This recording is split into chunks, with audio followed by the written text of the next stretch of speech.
Thierry Henry and Cristiano Ronaldo, two of football's greatest icons. But what if I told you Henry can't stand Ronaldo? Flushed face from subtle digs to stone-cold reactions. It goes way deeper than just rivalry. But here's the real shocker. There was one moment, one match, that changed everything between them. And when you see what happened that night, you'll understand why this beef might never end.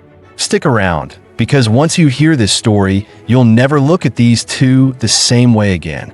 Thierry Henry built his legacy at Arsenal and later at Barcelona, while Cristiano Ronaldo left an unforgettable mark at Manchester United before conquering Europe with Real Madrid. These clubs are not just competitors, they are historic adversaries. Arsenal and Manchester United, Barcelona and Real Madrid. These rivalries have spanned generations, fueled by deep-seated animosities. Given this intense club allegiance, it isn't far-fetched to imagine Henry having little admiration for Ronaldo. In fact, by the unwritten rules of football rivalries, it almost feels expected. Henry not only played alongside Lionel Messi, but continues to maintain a close relationship with him. Messi, the player many consider the greatest of all time. The best in the world for you? For me, I will go with Leo, Henry once declared. And let's be honest, ever since Messi and Ronaldo began their two-decade-long dominance, football fans have been forced into choosing sides. You're either Team Ronaldo or Team Messi. There's no middle ground. But here's the catch. With Henry, it doesn't just seem like he picked a side. It feels deeper. It feels personal. It feels like he cannot tolerate Ronaldo. And I'll explain why. There was a match that forever defined the tension between Thierry Henry and Cristiano Ronaldo. But before we get into that, let's rewind a bit.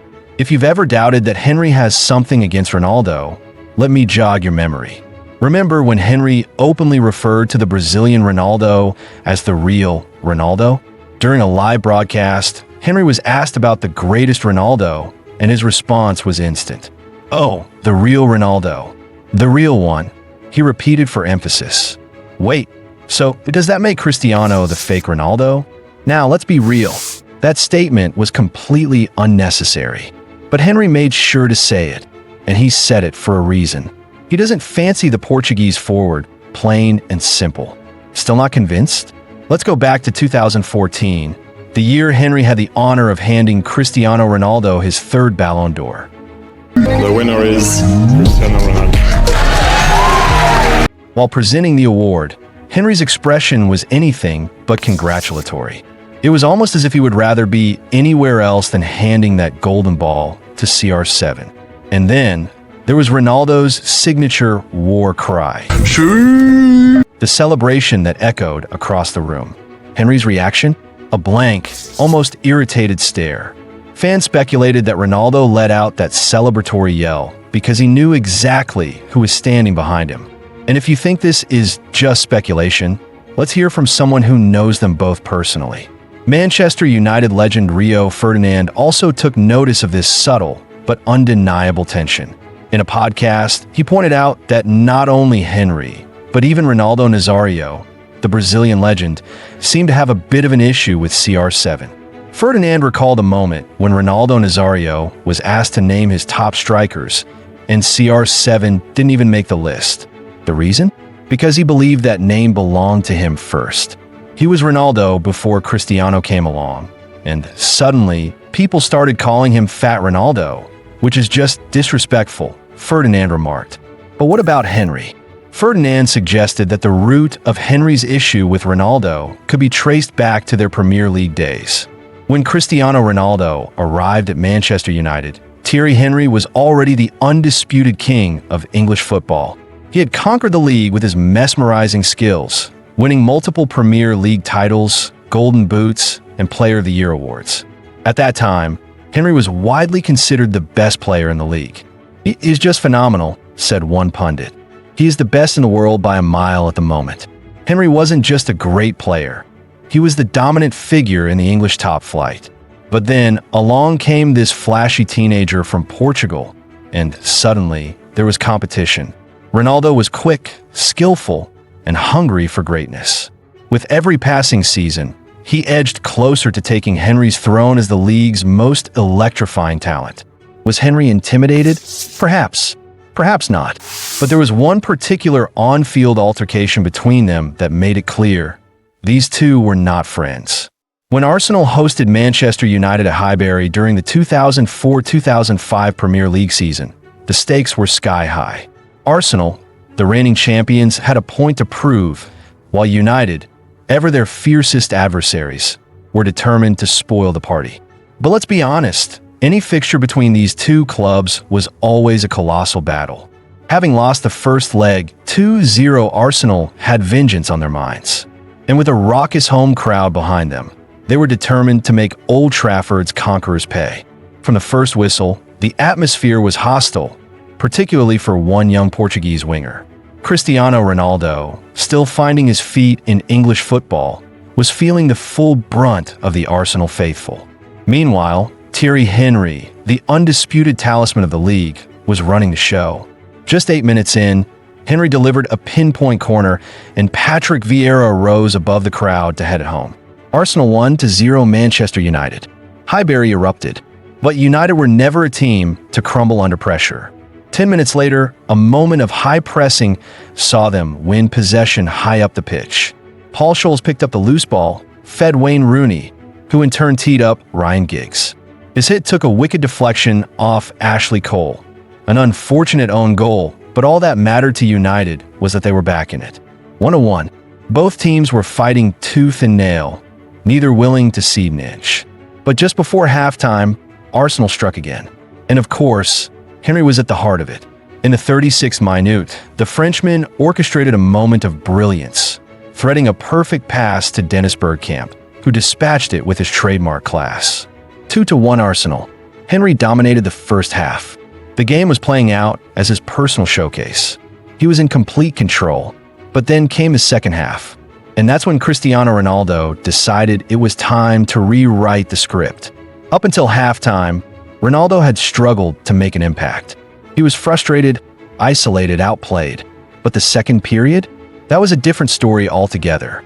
The tension between him and Henry came to a head when they clashed near the touchline. Henry, perhaps sensing the shift in momentum, patted Ronaldo's head in a condescending little brother way. Ronaldo didn't take kindly to that. He shoved Henry away, and in that moment, something changed.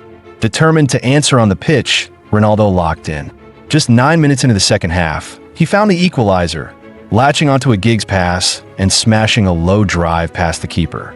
The Portuguese winger turned to the Arsenal fans and shushed them, a response to the relentless taunts he had endured throughout the match. But he wasn't done. 4 minutes later, Giggs was at it again, setting up Ronaldo for an easy tap-in, making United 3 goals and Arsenal 2 goals. The celebration was different this time. No more shushing. This was animated, almost defiant. Ronaldo had arrived. For Henry, it must have been a gut punch. His kingdom was under siege, and the young prince was taking the crown. United would go on to seal the victory in the 89th minute when John O'Shea added a fourth. Final score, 4-2 to United. But the headlines belonged to Cristiano Ronaldo. Now, let's put things in perspective. At that time, Henry was 27 years old, the league's best player in his prime. Ronaldo was just 19, turning 20 in a matter of days. Yet, on that night, the teenager walked into Henry's fortress, outshined him, and left with the victory. That had to sting. And what followed in the years after only deepened the wound. Henry left the Premier League 2 years later, moving to Barcelona. Meanwhile, Ronaldo stayed until 2009, collecting more Premier League titles, Player of the Year awards, and Golden Boots than Henry. And, of course, while Henry never won either at Arsenal, Ronaldo added both a Champions League medal and a Ballon d'Or to his collection. In a way, you could say Ronaldo came, took the crown, and never looked back. And just when you thought it was over, fate had one last twist in store. When Ronaldo moved to Real Madrid in 2009, Henry was already at Barcelona. If there was any chance of letting bygones be bygones, the El Clasico rivalry made sure that wasn't happening. Barcelona and Real Madrid have a rivalry that is even more intense than Arsenal versus Manchester United. The matches are warlike, the tension unbearable, and with Henry on one side and Ronaldo on the other, Their history only made it more personal. Maybe Henry's reluctance to praise Ronaldo stems from their shared past. Maybe it's just football rivalry at its finest. But whatever the case, one thing is clear: this isn't just about club allegiances anymore. It's personal. And in an era where modern players exchange smiles and shirts like best friends, this old-school grudge is a rare and beautiful thing. Because at the end of the day, football is all about rivalries. And this is one for the ages. So, is Thierry Henry's issue with Cristiano Ronaldo just football rivalry? Or is there something much more personal behind his cold reactions? One thing's for sure: football is nothing without legendary grudges like this. But here's the big question: will Henry ever admit Ronaldo's greatness? Or will this tension last forever? Let us know in the comments, smash that subscribe button, and we'll uncover even more untold football stories next time.